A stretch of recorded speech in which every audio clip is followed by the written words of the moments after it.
Hello! Andito na naman ang inyong Farm Mom. For today's video, paano nga ba ako nagsimula ng pagpaparami ng superworm? So, nag-start ako ng 30 pieces of dark beetle breeder.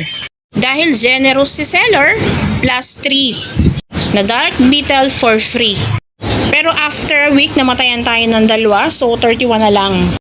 So ngayon, may napansin tayong isa na patay, kaya 30 na lang ito lahat-lahat. So ano ba ang kailangan natin sa pagpaparami ng superworm? Syempre number 1, dark beetle breeder. Lalagyan, kailangan may butas. Syempre makahinga ang ating mga dark beetle. Kailangan din natin ng bedding, yung darak.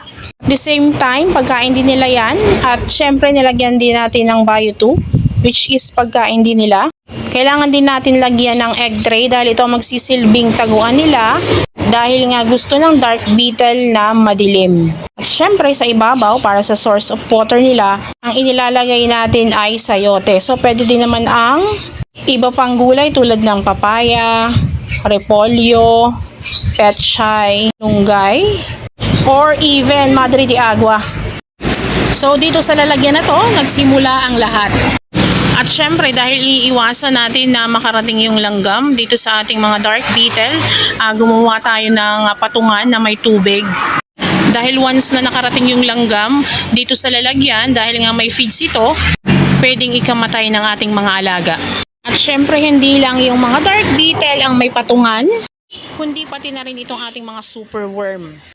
So ito yung ating first batch ng superworm na kasamahan nung nasa dulo. At ito naman yung second batch. So pinaghiwalay na natin yung maliliit at malalaki. So dito sa lalagyan na ito, narito yung malalaki. So yung last kong video, pinakita ko sa inyo kung paano ko sinort ang mga superworm ko. Sa pamamagitan syempre ng pagsasala. Sa lalagyan na ito, ang sukat ng superworm ay umaabot ng 1 inch hanggang 1.5 inches.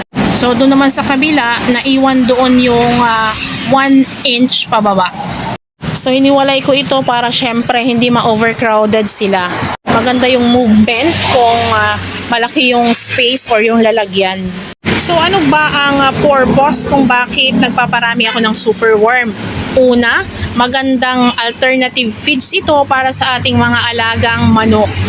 Pwede din ito sa mga isda tulad ng tilapia, hito, goldfish, or even arwana. Pwede din ito sa lovebirds pero dapat yung maliliit lang ang ating ibibigay. At ito rin yung ipinapakain namin sa aming mga alagang crayfish. At pwede din ito sa hamster. So ano ba ang nakukuha ng mga alagang hayop natin or pet sa superworm? Ang superworm ay high in protein. So mayroon din itong crude fat. Syempre essential amino acids and calcium. At dahil 100% organic ito, safe ito para sa ating mga pet. At alam nyo ba na ang poop ng superworm is a good fertilizer? Pero dahil maliliit lang naman ang pinupoop nila, so napakahirap mag-collect ng marami. Unless marami na talaga sila. So ang term para sa mga poop or dumi ng superworm or itong ating dark beetle ay frass. So hindi lang as alternative feeds itong aking mga inaalagaan, kundi nagpuproduce din ito ng manure na pwede nating gawing fertilizer. And based on my experience as a first timer, napakadaling alagaan. Hindi mo kailangang bantayan. Basta kailangan mong ma-provide lang syempre yung pagkain nila, yung water, at syempre ilagay natin sa hindi mainit na lugar. At syempre ilagay natin sa madilim dahil yun ang gusto nila. At napakabilis din dumami.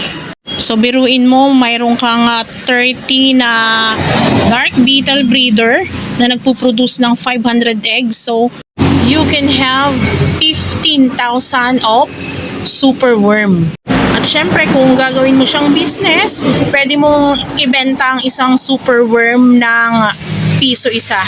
Or mag-produce ka ng dark beetle breeder at pwede mo namang ibenta ng 10 each.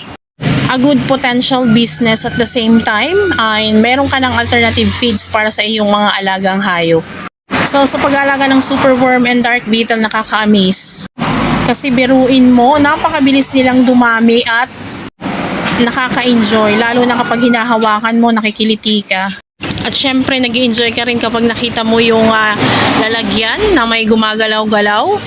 So, napakasarap sa pakiramdam kapag you fulfill something na ginawa mo lang for the first time. So, ito yung mga bagay na maganda kapag wala ka pang knowledge sa isang bagay. Natuto ka na-discover mo pa. Kaya sa mga gustong itry, magparami ng superworm, you can leave a message or you can ask question at sasagutin syempre natin lahat yan. And that's all for today. Thank you for watching. See you again on my next video. Happy farming!